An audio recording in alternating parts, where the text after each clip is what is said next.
बरसे रे बरसे रे बरसे रे। फिर क्यों धरती पर इंसान बूंद बूंद को तरसे रे बूंद बूंद को तरसे रे बूंद बूंद को तरसे रे। जागो भाई जागो ना बह जाए जल सारा। आओ साथी मिलजुल कर हम रोक लिए जलधारा। जल सारा जलधारा जल सारा जलधारा जल सारा जलधारा जल सारा जलधारा जलधारा।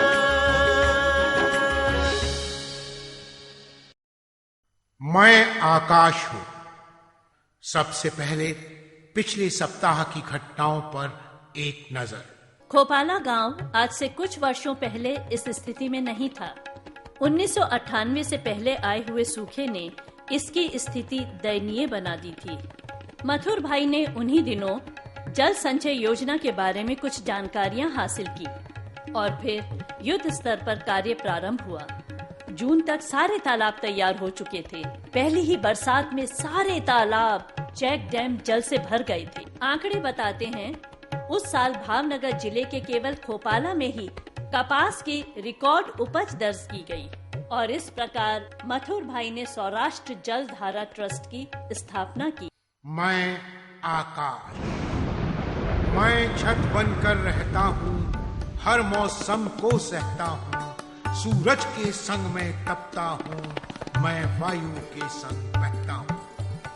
तो आइए आज मैं आपको भी साथ लेकर चल रहा हूँ अपनी इस यात्रा में, जो सौराष्ट्र जल धारा ट्रस्ट के महाअभियान का एक प्रारंभिक चरण थी। आइए चलें। खोपाला गांव में खुशहाली छाने लगी थी और खोपाला मॉडल को देखने दूसरे गांवों और शहरों के लोग आने लगे थे। ये वास्तव में एक नव क्रांति थी।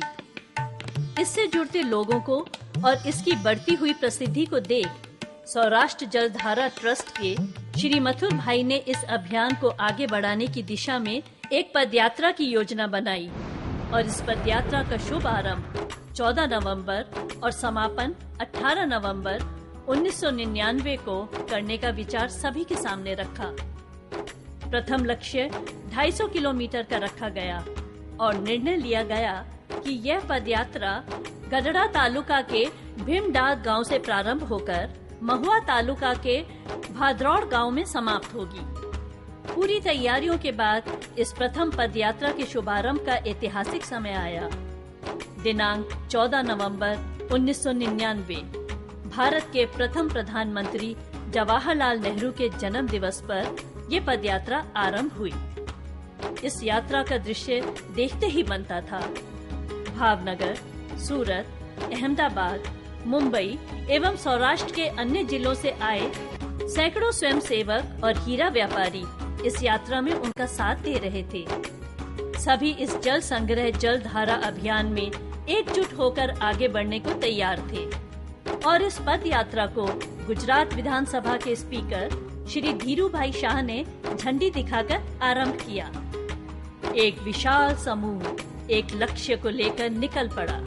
सभी के हौसलों, सभी के उद्देश्य और लगन का पता उनके पहनावे को देखकर ही लग गया। गले में जल संग्रह जल धारा के स्कार्फ, बैनर और नारे, एक महाअभियान का आरंभ हो चुका था। इस पदयात्रा में मीडिया भी सौराष्ट्र जल धारा ट्रस्ट का साथ दे रहा था।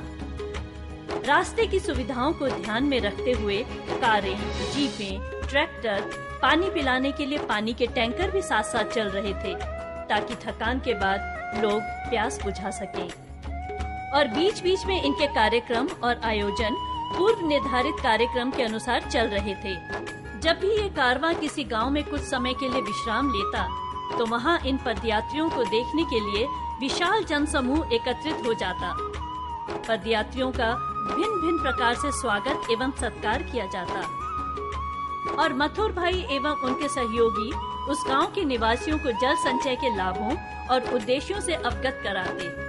वहां की जल परिस्थितियों की जानकारी हासिल करके पदयात्रा आगे बढ़ती। इस पदयात्रा में महिलाओं ने भी बढ़ चढ़कर भाग लिया।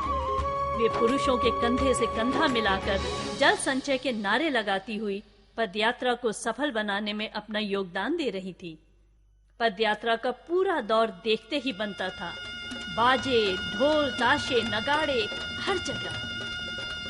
किसी गांव में पदयात्रियों का स्वागत फूलों की वर्षा से होता, तो कहीं गणमान्य व्यक्तियों को घोड़ों पर बैठाया जाता, नाच गानों से उनका सम्मान किया जाता। कहीं पर गांव की बच्चियां मथुर भाई एवं उनके साथियों का स्वागत सिरों पर रंग बिरंगे कलश के साथ करती। सभी भाव विभोर होकर यात्रा को आगे बढ़ा रहे थे। कहीं कहीं तो पदयात्रियों के सिरों पर साफे बांधकर उनका सम्मान किया जा रहा था। हजारों की संख्या में लोग अब इस जल संचय अभियान के संदर्भ में सुनने को उत्सुक थे। हर गांव से नए लोग इस पदयात्रा की संख्या में वृद्धि करते जा रहे थे। ये पदयात्री कड़ी धूप में भी अपना अभियान जारी रखे हुए थे। अपने दिन भर की कड़ी पदयात्रा और जल संचय अभियान के प्रचार के बाद जब ये पदयात्री विश्राम के लिए रात्रि में किसी गांव में रुकते, तो वहां के निवासी उनके आदर में सांस्कृतिक कार्यक्रमों का भी आयोजन करते। सभी गांवों के लोग सौराष्ट्र जल धारा ट्रस्ट के अधिकारियों से अपने अपने गांवों में चेक डैम्स बनाने की गुहार करने लगे। यह पदयात्रा एक अभियान थी, महाअभियान। अपने ध्येय को पूरा करती हुई गांव-गांव होकर सांस्कृतिक कार्यक्रमों और गांवों की विभिन्न संस्कृतियों का अवलोकन करती हुई मानो उत्सव मनाती हुई अंत में महुआ तालुका के भादरौड़ गांव में पहुंची, जहां हर्षोल्लास के साथ उसका समापन समारोह हुआ। हर ओर खुशी का माहौल था। कहीं रंग है, कहीं फाग है, कहीं खुशी है, कहीं राग है। मनुष्य के मन में यदि संकल्प हो तो वो श्रद्धा और निष्ठा के साथ अपनी आस्था और विश्वास के बलबूते पर सफलता पा ही लेता है। और शीघ्र ही इस पद यात्रा के परिणाम भी आने आरंभ हो गए। सौराष्ट्र जल धारा ट्रस्ट ने कई गांवों में कार्य प्रारंभ करने के लिए सीमेंट निशुल्क बांटा। इसमें हजारों बोरियां सीमेंट की दी गईं। तालाबों की खुदाई के लिए जेसीबी मशीनें खरीदी गईं, जिन्हें खुदाई कार्य की आवश्यकता के अनुसार अलग अलग गांवों में निशुल्क भेजा गया। सौराष्ट्र जल धारा ट्रस्ट के सभी ट्रस्टियों ने विभिन्न गांवों में घूम कर लोगों को इस अभियान से अवगत करवाया। सभी गांवों का पूरा सहयोग इन्हें मिला। यही नहीं, इसी संदर्भ में सूरत शहर में एक सम्मेलन का आयोजन किया गया, जिसमें कई राजनेताओं एवं धर्म गुरुओं के साथ साथ स्वयं मुख्यमंत्री केशुभाई पटेल ने भी हिस्सा लिया। जल संचय के विषय पर भारत में पहली बार 3 लाख की विशाल संख्या में उपस्थित जन समुदाय के समक्ष जागृति आंदोलन किया गया। इस महासम्मेलन के 2 दिन पश्चात ही एक और महासम्मेलन का आयोजन भावनगर जिले की गधरा तहसील में किया गया, जहां पर मोरारी बापू ने जल संचय के आंदोलनकारियों का हौसला बढ़ाया और अपने विचार समुदाय के सामने रखे। सौराष्ट्र में यह अभियान अपनी चरम सीमा पर पहुंचने लगा था। 1 lakh poster, 5 lakh pamphlets, 8000 banners, 4 lakh booklets के साथ 1 लाख ऑडियो कैसेट और 300 वीडियो कैसेट जल संचय अभियान के अंतर्गत प्रचार एवं प्रसार के लिए उपयोग में लाए गए।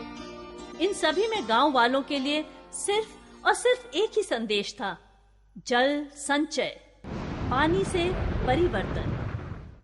मैं आकाश, न जाने कितने परिवर्तन देखे हैं मैंने, न जाने कितने युगों के बदलने का साक्षी हूं मैं, पर ये एक महापरिवर्तन था।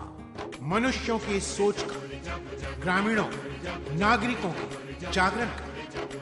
हर बदलाव अपने आप में क्रांति लाता है। इसके बाद भी वही हुआ।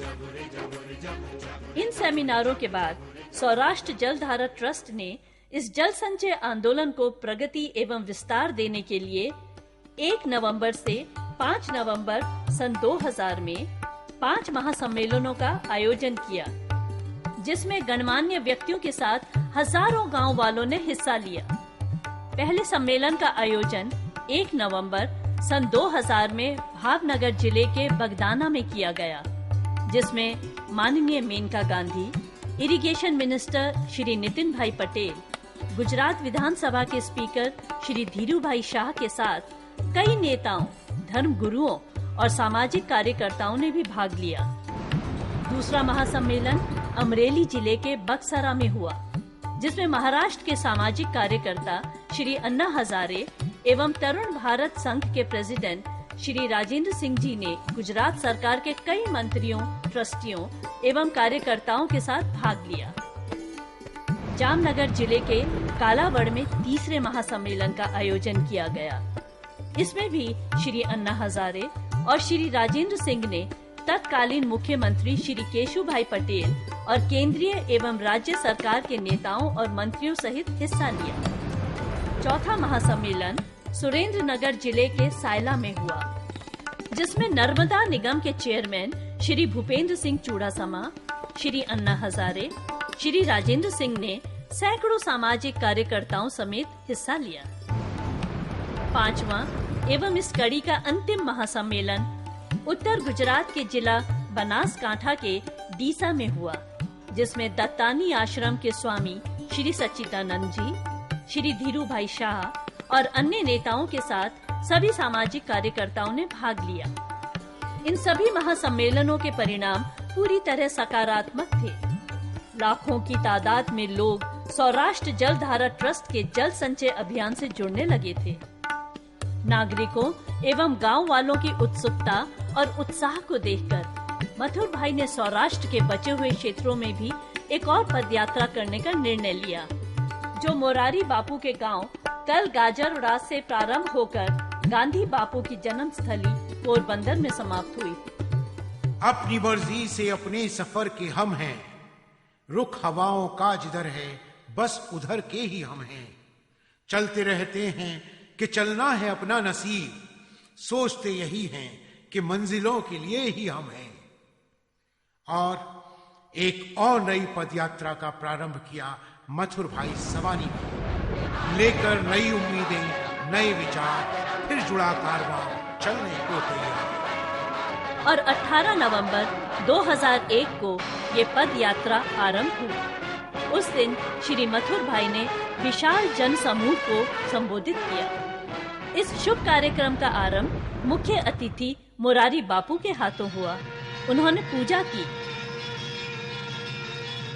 सांस्कृतिक कार्यक्रम का आयोजन हुआ, जिसमें श्री मोरारी बापू ने मधुर वाणी में आशीर्वाद देते हुए कहा, एक पद यात्रा भागीरथ ने की थी तो कैलाश पर्वत से गंगा निकली। मर्यादा पुरुषोत्तम श्री राम ने भी मर्यादा निभाने के लिए पदयात्रा की थी। देश को आजादी दिलाने के लिए महात्मा गांधी ने पदयात्रा की थी। और आज जल संचय के लिए श्री मथुर भाई भी पदयात्रा कर रहे हैं। और इस आशीर्वचन के पश्चात मोरारी बापू के नेतृत्व में ये पदयात्रा आरंभ हुई। एक विशाल जन समूह अपने लक्ष्य की ओर बढ़ा। इस समूह में गांव वाले और वो हजारों लोग शामिल थे जो जल संचय अभियान को सफल बनाने के लिए समर्पित हो चुके थे। इस जन समूह की विशेषता ये भी थी कि लगभग 1 किलोमीटर तक लोग ही लोग नजर आते थे। हर गांव में मथुर भाई एवं साथियों का स्वागत अलग अलग तरीके से किया जाता था। सभाओं का आयोजन होता, दीप प्रज्वलित किए जाते एवं जल संचय के लिए वहां के लोगों को प्रेरित किया जाता। एक जगह ये कार्य तरुण भारत संघ राजस्थान के श्री राजेंद्र सिंह जी के करकमलों द्वारा भी हुआ। और किसी गांव में इस यात्रा का स्वरूप बदलकर जुलूस का स्वरूप ले लेता। रात में सांस्कृतिक कार्यक्रम किए जाते। कई गांवों में तो जल संचय का कार्य शुरू करने के लिए खात मुहूर्त और भूमि पूजन का आयोजन भी हुआ एवं कई गांवों में गणमान्य लोगों के ऑफिस में जाकर मथुर भाई ने मीटिंग की। अगले दिन सुबह ये यात्रा फिर आगे बढ़ जाती और अन्य गांव में पहुंचती, जहां पर महिलाएं एवं जन समूह फूलों और नृत्यों के साथ इस पदयात्रा का भावभीना स्वागत करते। जल संग्रह के नारे हर तरफ गूंजने लगते और इस पदयात्रा के दौरान कई गांवों में मेडिकल कैंप्स भी लगाए गए। कहीं गांव वालों ने पारंपरिक वेशभूषाओं में लोक नृत्य किए और फिर आया इस महायात्रा का अंतिम पड़ाव, राष्ट्रपिता महात्मा गांधी की पावन जन्मभूमि पोरबंदर, जहां पदयात्रियों ने सबसे पहले कीर्ति मंदिर में राष्ट्रपिता को श्रद्धांजलि अर्पित की। एक विशाल जनसभा का आयोजन हुआ जिसमें श्री रमेश भाई ओझा के कर कमलों द्वारा पदयात्रा के सभी कर्मठ कार्यकर्ताओं को सम्मानित किया गया। रमेश भाई ओझा ने जन समूह को संबोधित करते हुए कहा, जल संग्रह का कार्य एक महायज्ञ का कार्य है। कुएं, तालाब, चेक डैम की नींव खोदकर हम यज्ञ कुंड तैयार करते हैं जिसमें बरसात अपनी आहुति देती है। वास्तव में ये प्रकृति एवं धरती की पूजा है। सृष्टि की रचना के समय स्वयं ब्रह्मा जी ने भी देवताओं को प्रसन्न करने हेतु यज्ञ की यही रूपरेखा बनाई थी, जिसमें देवता प्रसन्न होकर मन की इच्छाएं पूरी करते हैं। देव रुष्ट हो तो अकाल पड़ता है, देव प्रसन्न हो तो बरखा आती है, पानी बरसता है। बरसते हुए पानी की हर एक बूंद जीवन है। अगर हम जल संग्रह करेंगे तो जीवन की हर बूंद का संग्रह करेंगे। और इस प्रकार इस पदयात्रा के समापन समारोह ने भी एक नई जागृति का शुभारंभ किया। ये समापन समारोह पदयात्रा का था, जन जागरण का नहीं। जल संचय का महत्व अब लोगों को समझ में आने लगा था। सौराष्ट्र जलधारा ट्रस्ट की ये महाक्रांति अन्य गांवों और तालुकों में किस तरह फैली, उन कथाओं का प्रारंभ करूंगा मैं आकाश अगले सप्ताह से। अभी तो बस यही कहकर विदा लूंगा, मेरे सीने में नहीं तो तेरे सीने में सही, हो कहीं भी आग लेकिन आग जलनी चाहिए। सिर्फ हंगामा खड़ा करना मेरा मकसद नहीं, मेरा मकसद है कि ये सूरज बदलनी चाहिए। मैं आकाश अपने वादे के अनुसार फिर आया हूं आपको सौराष्ट्र जलधारा ट्रस्ट के जल संचय की गाथा सुनाने। पिछले सप्ताह के सूत्र पर एक नजर। खोपाला गांव में खुशहाली छाने लगी थी। श्री मथुर भाई ने इस अभियान को आगे बढ़ाने की दिशा में एक पदयात्रा की योजना बनाई और निर्णय लिया गया कि यह पदयात्रा गडड़ा तालुका के भीमडाग गांव से प्रारंभ होकर महुआ तालुका के भाद्रौड़ गांव में समाप्त होगी। सौराष्ट्र जलधारा ट्रस्ट ने 1 नवंबर से 5 नवंबर सन 2000 में 5 महासम्मेलनों का आयोजन किया। मथुर भाई ने सौराष्ट्र के बचे हुए क्षेत्रों में भी एक और पदयात्रा करने का निर्णय लिया, जो मोरारी बापू के गांव तल गाजर से प्रारंभ होकर गांधी बापू की जन्म स्थली पोरबंदर में समाप्त हुई। मैं आकाश हूँ, समय के साथ करोड़ों वर्षों से संसार में हो रही घटनाओं का मूक साक्षी। आज से आपका साक्षात्कार कुछ ऐसे गांव और वहां की घटनाओं से करवाऊंगा जो केवल दर्शनीय ही नहीं, विचारणीय भी है। इस सौराष्ट्र जलधारा ट्रस्ट के महाअभियान जल संचय की लहर गांव-गांव पहुंच चुकी थी। आज से मैं आपको उन गांव और तालुकों की वो कथाएं सुनाऊंगा और दिखाऊंगा जहां पानी से परिवर्तन हुए हैं।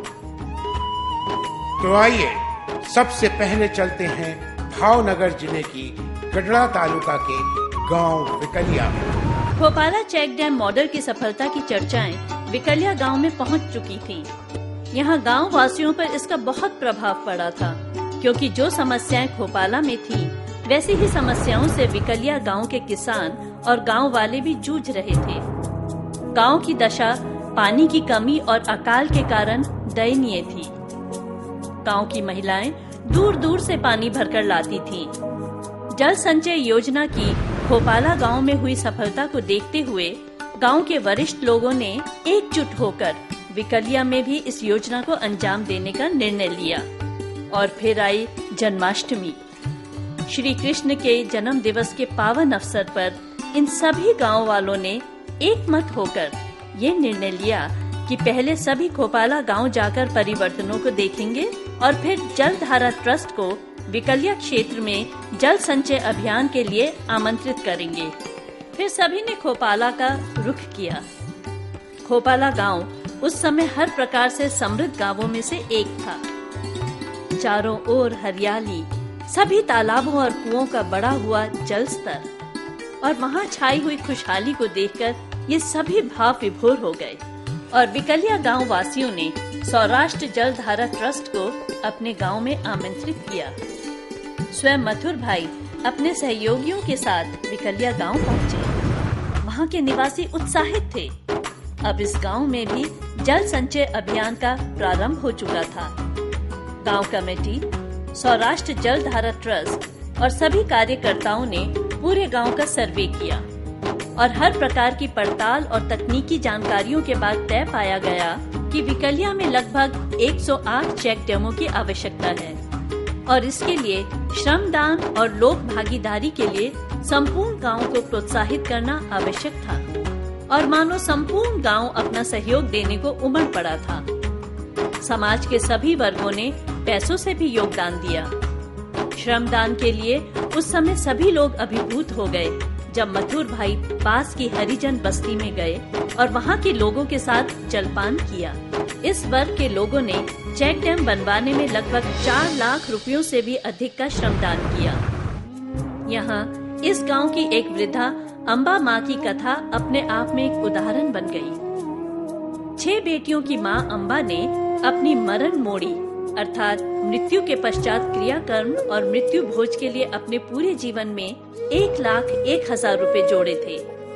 ये रकम उसने गांव वालों को दे दी थी, ये कहकर कि मरण मोड़ी में तो ये पैसा सिर्फ मुझ पर खर्च होगा, किंतु चेक डैम बना तो पूरे गांव की भलाई में लगेगा ये पैसा। गांव की भलाई में सभी का हित है, मेरा भी, गांव का भी। महान थी अम्बा माँ। और जब चेक डैम बना तो उस पर अम्बा माँ का नाम रुपहले अक्षरों में लिखा गया। सौराष्ट्र जलधारा ट्रस्ट के इस अभियान से एक मजदूर महिला दूधी माँ इस कदर प्रभावित हुई कि श्रमदान में उसने अपने जीवन भर की पूंजी जो उसने मजदूरी कर कर के जमा की थी, गांव की खुशहाली और चेक डैम के निर्माण कार्य के लिए दान कर दी। इस कार्य को आरंभ करने के लिए वे लोग भी आगे आए जो कि विकलिया को छोड़कर भावनगर, सूरत और अन्य शहरों में जाकर बस गए थे। उन सब ने अपने गांव के लिए 18 लाख रुपए की राशि जमा की। स्वयं मथुर भाई ने गांव वालों के उत्साह को देखते हुए अपने ट्रस्ट की ओर से 2000 बोरियां सीमेंट की देने का वादा किया। सभी लोग बेहद खुश थे। कार्यक्रम की रूपरेखा तैयार की गई। पूरे विकलिया गांव में 108 चेक डैम बनने थे, किंतु अथक परिश्रम, लोक भागीदारी एवं गांव वालों के योगदान के बावजूद जो पैसा इकट्ठा हुआ, उससे अधिक 75 चेक डैम ही बन सकते थे और शेष चेक डैम सरकार की 60-40 की योजना के अंतर्गत बनाए गए। वही है जिंदा, गरजते बादल, सुलगते सूरज और छलकती नदियों के साथ है जो साकार करता हुआ अपने सपने, अपने ख्वाब, हर मौसम में, धूप में, बरसात में, मेहनत और लगन के साथ है जो। जहां लगन है कुछ कर दिखाने की, वहां परिणाम है, सफलता है। और फिर विकलिया गांव में चेक डैम बनने का कार्य आरंभ हुआ। पूरा गांव एक साथ था। लोक भागीदारी का पैसा जमा हो चुका था। एक गांव कमेटी बनाई गई जिसने सौराष्ट्र जलधारा ट्रस्ट से तकनीकी सहायता एवं जेसीबी मशीनों के लिए आग्रह किया। सौराष्ट्र जलधारा ट्रस्ट की देखरेख में जगह जगह तालाबों की एवं चेक डैमों की नींव की खुदाई का काम आरंभ हुआ। इसके लिए सौराष्ट्र जलधारा ट्रस्ट ने अधिक से अधिक समय के लिए ज्यादा जेसीबी मशीनें उपलब्ध करवाईं। गांव में इस कार्य को इतना सहयोग मिल रहा था कि गोविंद भाई नामक निवासी ने अपनी ओर से जेसीबी मशीनों के 100 घंटों तक चलने का खर्चा उठाने की घोषणा की।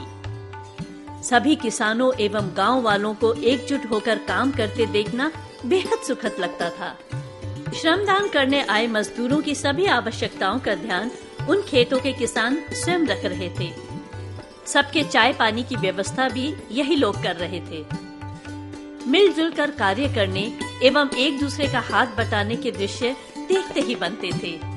ये अपने आप में अनोखी मिसाल थे। और जल संचय के इस अभूतपूर्व कार्य को देखने आसपास के शहरों और गांवों से लोग विकलिया गांव में आने लगे। उन्हीं में से विदेश से आए श्री रमेश भाई मेहता एवं उनकी पत्नी आशा बेन ने 1 लाख रुपए इस शुभ कार्य के लिए अपनी तरफ से देने का फैसला किया। उनके अतिरिक्त श्री मंजी भाई रूड़ा भाई ने भी 51,000 रुपए का योगदान दिया। और फिर कुछ ही समय में सभी चेक डैम बनकर तैयार हो गए थे। इंतजार था तो बरखा का। सभी लोग बेसब्री से उसका इंतजार कर रहे थे। बरसात का आगमन हुआ। बरखा से सभी चेक डैम पानी से लबालब भर गए। गांव भर में उत्सव मनाया जा रहा था। खेतों में हल चल रहे थे, बीज डाले जा रहे थे।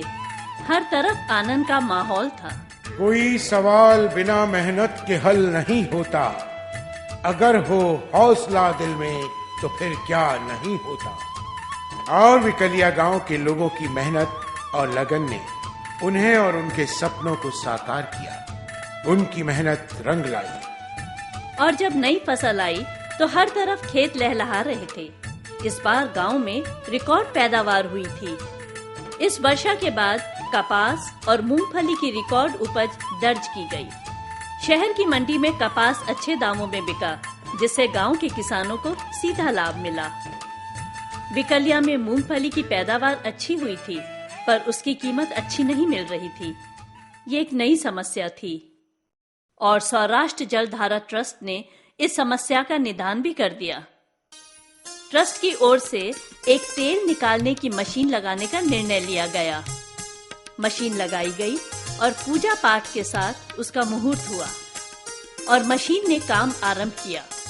जल्द ही गांव वालों को सस्ते दामों में मूंगफली का तेल मिलने लगा और किसानों को भी फसल की उचित कीमत मिलने लगी।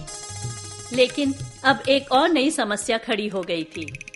हालांकि सारे डैम भर चुके थे और गांव खुशहाल हो रहा था, तब भी बोरवेल में से पानी नहीं आ रहा था। उसी समय चेक डैम का अनावरण करने के लिए मथुर भाई का आगमन विकलिया में हुआ। उन्होंने इस परेशानी को सुना और अपनी तकनीकी टीम से इस परेशानी का हल ढूंढने को कहा। तकनीकी टीम को शोध के बाद पता चला कि सूखे के दिनों में लोगों ने बोरवेल 500-600 फीट तक खुदवाए थे, लेकिन चेक डैम भरने से अब पानी का स्तर ऊपर आ गया था। इसलिए अब पानी के बोरवेल का लेवल 100 या 200 फीट ही रखा जाना चाहिए था। जब इस बात पर लोगों ने अमल किया तो वाकई में बोरवेल से पानी आने लगा, और वो भी मीठा पानी। गांव के सभी लोग बेहद खुश थे। चलो चले सूने गांव में पावन प्रभा को जगाने, अपने श्रम से मरुधरती में हरियाली उपजाने। जल संचय अभियान विकलिया गांव में पूरी तरह सफल था। अब इस जागरण की मशाल को आगे बढ़ाना था, पर कैसे? इस जल संचय अभियान की सफलता के बाद गांव की विकलिया जल संघर्ष समिति ने सौराष्ट्र जलधारा ट्रस्ट से विकलिया में एक सम्मेलन आयोजित करने की इच्छा व्यक्त की। और फिर दिनांक 18 अगस्त 2001 को हरे भरे गांव विकलिया में सौराष्ट्र जलधारा ट्रस्ट ने एक सम्मेलन का आयोजन किया। विशाल जन समूह के साथ इस सम्मेलन में केवल विकलिया के ही नहीं, आसपास के गांवों से भी हजारों लोगों ने बढ़ चढ़कर भाग लिया। अभी तक 150 गांवों में काम कर चुके जुझारू कार्यकर्ताओं को प्रोत्साहित करते हुए श्री केशु भाई पटेल ने जल क्रांति पुरस्कार से उन्हें सम्मानित किया और मोरारी बापू के कर कमलों द्वारा उन्हें प्रशस्ति पत्र बांटे गए। श्री केशु भाई पटेल ने इस महाअभियान को सराहते हुए अपने भाषण में कहा, पूरे सौराष्ट्र में कई वर्षों तक सूखा पड़ा। सभी के समक्ष केवल एक ही प्रश्न था, जल, पानी। ऐसे कठिन समय में मथुर भाई ने अपने गांव खोपाला में जल संचय का महान कार्य कर दिखाया।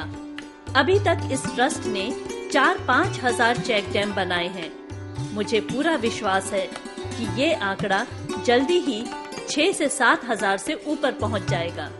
विकलिया गांव में बने 108 चेक डैमों के संदर्भ में श्री केशुभाई पटेल ने कहा, मैंने सुना है कि विकलिया गांव में 108 चेक डैम बने हैं। यह एक शुभ संख्या है। ईश्वर को याद करते हुए हम जो माला जपते हैं, उसके मनकों की संख्या भी 108 होती है। मथुर भाई जल संचय करके क्रांति ला रहे हैं। मैं उसे क्रांति नहीं बल्कि महाजल क्रांति कहूँगा। सरदार पटेल जल संचय योजना के लिए मैं 600 करोड़ रुपए देने की घोषणा करता हूँ और केशुभाई पटेल की इस घोषणा से सारा गांव अभिभूत हो गया। सभी ने खड़े होकर तालियों से इस घोषणा का स्वागत किया। मोरारी बापू ने तिलक लगाकर श्री केशुभाई पटेल का अभिवादन किया। पूजन हुआ और अपने आशीर्वचन में मोरारी बापू ने कहा, हिमालय की चोटी पर एक सरोवर है जिसका जिक्र वेदों में भी आया है। मैंने जब उस सरोवर में स्नान करने की इच्छा प्रकट की, मुझे उसकी आज्ञा मिल गई थी। मैं बहुत प्रसन्न हुआ था। आज भी मुझे वैसा ही लग रहा है। मुझे इस विकलिया गांव के चेक डैम में भी स्नान करके बड़ी प्रसन्नता मिलेगी। इसके आगे मुरारी बापू ने कहा, आप जानते ही हैं कि जल ही जीवन है। मेरे अनुसार तो जल पंचामृत है। पहला अमृत हमारा मैल धोता है, दूसरा फसल उगाता है, तीसरा प्यास बुझाता है, चौथा हमें पवित्र करता है और पांचवा अमृत हमारी थकान दूर करके हमें श्रम मुक्त करता है। श्रम से मुझे दुष्यंत कुमार जी की कुछ पंक्तियां याद आ रही हैं। कि तमाम जिस्म मेरा बोझ से दोहरा हुआ होगा। मारो आखो शरीर बोझ में दीते बेवड़ बड़ी गई। तमाम जिस्म मेरा बोझ से दोहरा हुआ होगा। मैं सजदे में न था जनाब, आपको धोखा हुआ होगा। और इस समारोह के पश्चात मथुर भाई के साथ स्वयं मुरारी बापू केशुभाई पटेल सहित चेक डैम गए। वहां उन सब ने स्नान किया। पूरे गांव में उल्लास और आनंद की लहर थी।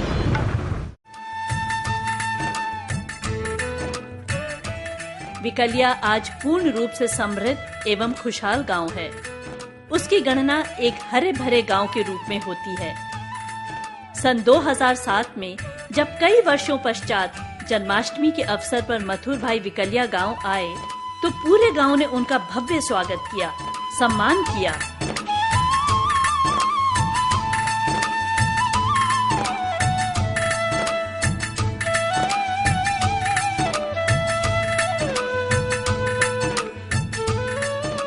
मथुर भाई पुरानी क्षणों की यादों में खो गए।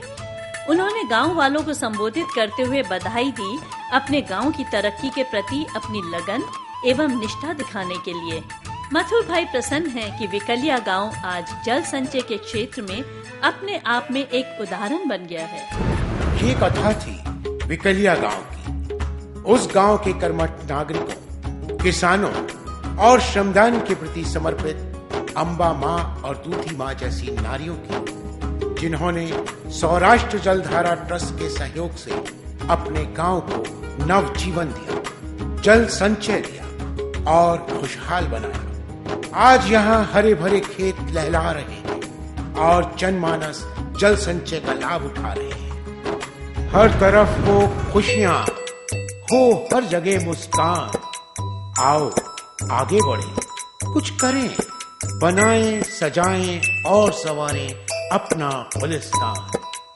अगले सप्ताह आपको एक नए गांव में ले चलूंगा, एक नई सोच और नई कथा के साथ। मैं आकाश। आइए पिछले कार्यक्रम के सूत्रों को देखकर आगे बढ़ें। जल संचय योजना की खोपाला गांव में हुई सफलता को देखते हुए गांव के वरिष्ठ लोगों ने एकजुट होकर विकलिया में भी इस योजना को अंजाम देने का निर्णय लिया और विकलिया गांव वासियों ने सौराष्ट्र जलधारा ट्रस्ट को अपने गांव में आमंत्रित किया और फिर विकलिया गांव में चेक डैम बनने का कार्य आरंभ हुआ। कुछ ही समय में सभी चेक डैम बनकर तैयार हो गए थे। बरखा से सभी चेक डैम पानी से लबालब भर गए। विकलिया गांव में बने 108 चेक डैमों के संदर्भ में श्री केशुभाई पटेल ने कहा, यह एक शुभ संख्या है। मैं आकाश हूँ, मैंने विश्व का इतिहास देखा है। मैंने संसार में न जाने कितने देश और साम्राज्य बनते और बिगड़ते हुए देखे हैं। मैं साक्षी हूँ, दृष्टा हूँ हर उस युग का जो आया और चला गया। हर देश, हर राज्य और हर रियासत को मैंने स्वयं बनते और बिखरते हुए देखा है। आज मैं कुछ ऐसी ही रियासतों की चर्चा आपसे करूंगा। जिंदगी में जब भी खिजा आती है, बहारों की पुरानी यादें साथ लाती है। एक पहेली सी है हर इंसान की जिंदगी, जो खुद मौत के बाद एक कहानी बन जाती है। आइए आज मैं आपको लेकर चलता हूँ राजकोट जिले के 2 गांवों में, उपलेटा और सुपेड़ी। सुपेड़ी गांव राजकोट जिले के धोराजी तालुका में स्थित है। आजादी से पहले जब सौराष्ट्र भी और रियासतों की भांति अलग अलग रियासतों में बटा हुआ था, उस समय धोराजी भी उन्हीं में से एक था। आज भी धोराजी में उस ऐतिहासिक समय के बने हुए शिल्प और उनके अवशेष नजर आते हैं, जिनकी शिल्पकारी एवं बनावट देखते ही बनती है। लेकिन इस इलाके में 20 साल तक पड़े सूखे ने धोराजी की दुर्दशा तो की ही, साथ ही इस तालुका में पड़ने वाले गांव सुपेड़ी की भी दशा दयनीय कर दी थी। पानी की समस्या थी। टैंकरों से पीने का पानी मंगवाना पड़ता था। पानी की कमी से मवेशी मरने लगे। यहाँ के युवा मंडल ने उन्हें बचाने के कई प्रयास किए। सुपेड़ी गांव जिस समय इन समस्याओं से जूझ रहा था, उन्हीं दिनों सौराष्ट्र जल धारा ट्रस्ट की दूसरी महापद यात्रा वहां से गुजरी और यहाँ के लोगों ने मथुर भाई से जल संचय और पानी से परिवर्तन के संदेश और विचार सुने। सुपेड़ी गांव वाले इस निष्कर्ष पर पहुँचे कि इस समस्या से निपटने का सिर्फ और सिर्फ एक ही हल है, और वो है जल संचय। और गांव वालों ने सौराष्ट्र जल धारा ट्रस्ट को आमंत्रित किया। सुपेड़ी गांव वाले पिछले कई वर्षों से गांव में डैम बनवाने का प्रयास कर रहे थे, किंतु सकारात्मक परिणाम नहीं आ पा रहे थे। उस समय पूरा गांव अचंभित रह गया जब सौराष्ट्र जल धारा ट्रस्ट के प्रयासों से केवल कुछ ही दिनों में स्वीकृति मिल गई और चेक डैम बनने का कार्य तेजी से आरंभ हो गया।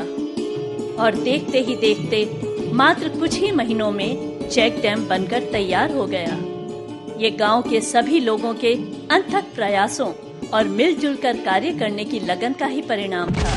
पंछी मानव फूल जल अलग अलग आकार, माटी का घर एक ही सारे रिश्तेदार। संपूर्ण गांव मानो एक परिवार बन गया था और सभी उत्सुक थे परिणाम जानने के लिए। और जो सोचा था वही हुआ। बारिश आई, हर ओर पानी ही पानी था। भादर नदी जल से लबालब भर गई और कुछ ही दिनों में चेक डैम भी पानी से भर गया। इस चेक डैम में 4 से 5 किलोमीटर तक पानी ही पानी भरा है और जिसके परिणाम स्वरूप चेक डैम के आसपास लगभग 8 से 10 किलोमीटर के इलाके में जमीन के अंदर के पानी का स्तर भी ऊपर आ गया। सभी गांव वालों को अपनी आंखों पर यकीन नहीं हो रहा था। वर्षों बाद सुपेड़ी गांव ने इतना पानी देखा था, जिसका प्रभाव फसलों पर भी पड़ा। कपास और मूंगफली के अलावा कई सालों बाद सुपेड़ी में बाजरी और गन्ने की खेती की गई। जनजीवन में खुशहाली छा गई। यहाँ तक कि लोग बाग फलों की बाड़ियां भी भारी मात्रा में खरीद रहे थे। खेतों की जमीन उपजाऊ होने लगी, जिससे उसकी कीमत में बढ़ोतरी हुई। किसी गांव में जब समृद्धि और खुशहाली आती है तो उसका प्रभाव किसी एक पर नहीं, बल्कि संपूर्ण गांव वालों पर पड़ता है। और कुछ ऐसा ही सुपेड़ी गांव में भी हुआ। गांव आधुनिकता की ओर बढ़ने लगा। कच्चे मकान अब पक्के होने लगे हैं। सुख सुविधा के सभी साधन अब इस गांव में उपलब्ध हैं। इस चेक डैम की विशेषता ये है कि इसमें जिस दिन से पानी भरा है, आज तक ये सराबोर है। इस चेक डैम के पास बने हुए बांध का पानी भी रिस कर इसमें आता रहता है। इसकी वजह से गर्मी के मौसम में भी ये चेक डैम नहीं सूखता। कुछ गांव वालों ने तो इस चेक डैम से पानी की सीधी पाइपलाइन लेकर अपने खेतों में सिंचाई शुरू कर दी है। आइए सुने इस पानी से आए परिवर्तनों के बारे में यहाँ के ग्रामीणों के विचार। मैं गुजरात राज्य के राजकोट जिला का धोराजी तालुका का सुपेड़ी गांव का सरपंच सुभाष भाई पटेल बोल रहा हूँ। हमारे गांव में गुजरात सरकार की ओर से जो सिंचाई सरदार जल संचय योजना में 4 डैम बना है, उसके बड़ी नदी में बनाया है और 1.5 करोड़ का पूरा खर्चा आया है। इसमें 60% 90 लाख जैसा गुजरात सरकार ने दिया है और खर्चा सौराष्ट्र जलधारा ट्रस्ट और खेडूतों ने दिया है। इसी वजह से अभी हमारे गांव को 3 साल से सिंचाई का पानी की इतनी सहूलत हो गई है। 4 साल पहले पानी यहाँ पीने का पानी भी नहीं था। आज यहाँ सब खेत में और कुएं में बहुत पानी है। बहुत खेती की 2-3 फसल एक साल में लेते हैं। मन का विश्वास और दिल से की गई प्रार्थनाएं अपना असर अवश्य दिखाती हैं। हर परिवर्तन एक नया रूप देता है और नए रूप से जीवन में आकर्षण आता है। ऐसा ही सुपेड़ी गांव के साथ भी हुआ। हर रात के बाद नए दिन की सुबह आती है। दिन नहीं बदलता है, हाँ, तारीखें बदल जाती हैं। और फिर याद आता है वो दिन जिस दिन सुपेड़ी गांव में चेक डैम बनकर तैयार हुआ था। जब भादर नदी पर यह चेक डैम बनकर तैयार हुआ तो इसके उद्घाटन के लिए सौराष्ट्र जलधारा ट्रस्ट ने मुख्यमंत्री श्री नरेंद्र मोदी से विनती की और उन्होंने इस विनती को स्वीकृति भी दे दी। एक विशाल आयोजन हुआ। मथुर भाई ने जल संचय एवं पानी से परिवर्तन को लेकर लोगों के साथ अपने विचारों का आदान प्रदान किया। मथुर भाई ने विशेष गणमान्य अतिथियों का स्वागत किया। जल संचय में योगदान देने वाले कर्मठ कार्यकर्ताओं को पुरस्कार वितरित किए गए और विभिन्न प्रकार के रंगारंग कार्यक्रम प्रस्तुत किए गए। और दूसरी ओर मुख्यमंत्री श्री नरेंद्र मोदी का हेलीकॉप्टर नदी के उस पार उतरा और वो नाव में पूरे चेक डैम एवं नदी से भरे हुए पानी का आनंद लेते हुए कार्यक्रम में सम्मिलित हुए। सभी ने उनका स्वागत तालियां बजाकर एवं नारे लगाकर किया। मथुर भाई ने मुख्यमंत्री के सम्मान में 2 शब्द कहे और मुख्यमंत्री ने अपने संभाषण में सौराष्ट्र जलधारा ट्रस्ट के कार्यों की भूरी भूरी प्रशंसा करते हुए कहा कि यह परिवर्तन एक नई हरित क्रांति के रूप में सामने आया है। मीडिया एवं वहाँ के लोगों ने मुख्यमंत्री के इंटरव्यूज लिए और उसके बाद मुख्यमंत्री ने गणमान्य व्यक्तियों से मिलकर विदा ली। हर ओर हर कोई मेरे लिए ही मौसम सजा रहा है। नदी का पानी हवा से बादल बना रहा है। जमीन के जर्रे से आसमां तक हर एक शख्स, हर वजूद एक कारवां है। जमीन माँ है और हर एक के सर पर हजारों रिश्ते लिए एक आसमां है। और इस तरह सुपेड़ी गांव का ये नया कारवां शुरू हुआ पानी के परिवर्तन के साथ। पर अभी तो इसका प्रारंभ था। ये सिलसिला तो बढ़ने लगा था, आगे चलने लगा था। इस पार से उस पार तक इसका प्रभाव हर तरफ दिख रहा था। सुपेड़ी गांव में हुई इस जल क्रांति का प्रभाव पास के उपलेटा गांव पर भी सकारात्मक रूप से पड़ा। भादर नदी के एक तरफ सुपेड़ी गांव है तो दूसरी ओर उपलेटा गांव है, जो कि एक तालुका भी है। जल ही जीवन है, ये धारणा आज की नहीं, वर्षों पुरानी है। इसीलिए प्राचीन काल में राजा महाराजा प्रयास करते थे कि अपने राज्यों को किसी न किसी नदी के इर्द गिर्द बसाया जाए। इसी धारणा को मन में रखते हुए उपलेटा के महाराजा भगवत सिंह जी ने इसे भादर नदी के किनारे बसाया था। इस गांव की मुख्य विशेषता ये है कि ये गुजरात का सबसे पुराना योजनाबद्ध कस्बा है। सीधी बनी हुई सड़कें, दोराहे एवं चौराहों की संपूर्ण व्यवस्था, बिजली के खंभे एवं सड़क के फुटपाथ। इस गांव को इस प्रकार योजनाबद्ध तरीके से बनवाने का संपूर्ण श्रेय महाराजा भगवत सिंह जी को ही जाता है, क्योंकि वो स्वयं एक इंजीनियर थे और उस समय भादर नदी का जल स्तर भी अच्छा था। लेकिन 80 के दशक में पड़े सूखे ने इस गांव की दशा भी बिगाड़ दी थी। भादर नदी सूखने लगी थी। पानी की कमी से सभी बेहाल थे और गांव के खेतों एवं विकास पर इसका सीधा प्रभाव पड़ा था। गन्ने की खेती बंद होने से शक्कर की फैक्ट्रियां बंद पड़ गई थी, जिससे लोग बेरोजगार हो गए थे। किसान लाचार थे। पास के सुपेड़ी गांव में आए पानी से परिवर्तन को देखकर यहाँ के लोगों ने भी सौराष्ट्र जल धारा ट्रस्ट को अपने गांव में आने का आवेदन दिया। सौराष्ट्र जल धारा ट्रस्ट ने अपना पूरा सहयोग उपलेटा गांव की कमेटी को देते हुए सरकार के समक्ष सरदार पटेल जल संचय योजना के अंतर्गत कार्यक्रम की रूपरेखा रखी और कागजी कार्यवाही पूरी करने के पश्चात यह तय पाया कि इन चेक डैमों के निर्माण का 80% हिस्सा सरकार वहन करेगी एवं 20% लोक भागीदारी एवं सौराष्ट्र जल धारा ट्रस्ट का होगा। और फिर सरकार की स्वीकृति आने के बाद चेक डैमों का निर्माण कार्य पूरे जोर शोर से प्रारंभ हुआ। इस विशाल भादर नदी पर बन रहे इस पहले चेक डैम की कीमत 1 करोड़ रुपए के लगभग आंकी गई थी। चेक डैम की आवश्यकता को सारे गांव वाले समझ रहे थे।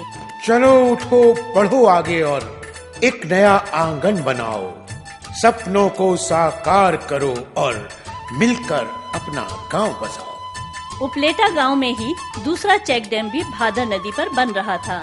इसमें भी सौराष्ट्र जल धारा ट्रस्ट ने गांव की कमेटी को अपना पूरा सहयोग प्रदान किया और सभी प्रकार की सुविधाएं एवं सहायता दी। और योजना के अनुसार बरसात के मौसम से पहले ये चेक डैम भी बनकर तैयार हो चुका था। सभी को बरसात का इंतजार था। आमतौर पर जब बरसात आती थी तो उपलेटा गांव की इस भादर नदी में जल भर तो जाता था, किंतु कुछ ही समय में बहकर आगे निकल जाता और पोरबंदर के समुद्र में मिल जाता था और उपलेटा गांव के निवासी उसका भरपूर उपयोग करने से वंचित रह जाते थे। पर इस बार जब चेक डैम्स बनने के बाद बरखा का आगमन हुआ तो गांव भर में खुशी का ठिकाना न रहा। पूरी नदी पानी से भर गई थी। यही नहीं, सौराष्ट्र जल धारा ट्रस्ट के सहयोग से बने दोनों चेक डैमों में पानी पूरी तरह संचित हो चुका था। इसके साथ साथ आसपास के गांवों में भी कुओं एवं तालाबों के जल स्तर ऊपर हुए।